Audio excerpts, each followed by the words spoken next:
ദൃശ്യം എന്ന സിനിമ തൻ്റെ കുടുംബത്തെ സംരക്ഷിക്കാൻ ഏതറ്റം വരെ പോകാൻ തയ്യാറായ ജോർജ് കുട്ടി എന്നൊരപ്പൻ്റെ കഥയാണ്. തൻ്റെ മകളെ ഉപദ്രവിക്കാൻ വരുന്ന പയ്യൻ ഒരു ആക്സിഡൻറ്റിൽ കൊല്ലപ്പെടുന്നുണ്ട്.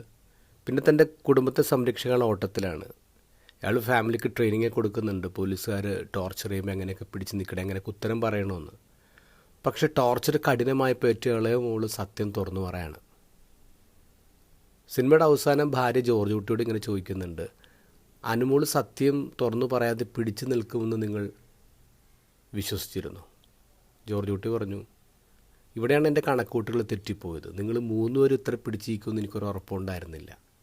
നിങ്ങൾക്ക് സത്യം കുറച്ചും കൂടി നേരത്തെ തുറന്നു പറയാമായിരുന്നു.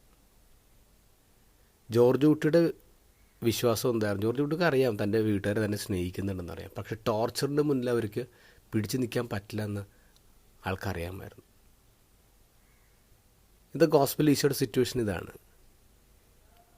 ഈശോയ്ക്ക് അറിയാം തൻ്റെ മരണശേഷം ശിഷ്യന്മാർ അവരവരുടെ വഴിക്ക് പോകും, ഇവർ വീണു പോവും, ഈശോനെ ഇവർ തള്ളിപ്പറയും, ഇതൊക്കെ ഈശോക്ക് അറിയാം.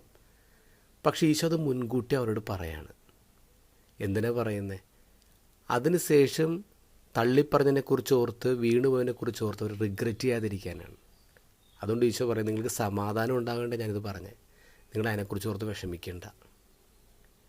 ഈശോയുടെ സ്നേഹം ഒന്ന് നോക്കിയേ. ഈശോയുടെ സങ്കടം എന്ന് പറയുന്നത് നമ്മൾ പാപം ചെയ്ത് ഈശോനെ ഹേർട്ട് ചെയ്യുന്നുള്ള സങ്കടമല്ല, നമ്മുടെ പാപം നമ്മളെ തന്നെ ഹേർട്ട് ചെയ്യുന്നുള്ള സങ്കടമാണ്. അത് നമ്മൾ അതിനെക്കുറിച്ച് ഓർത്ത് റിഗ്രറ്റ് ചെയ്യുന്നുള്ള സങ്കടമാണ്. എത്ര മനോഹരമായ സ്നേഹമാണ് ഈശോയ്ക്ക് നമ്മോടുള്ളത്.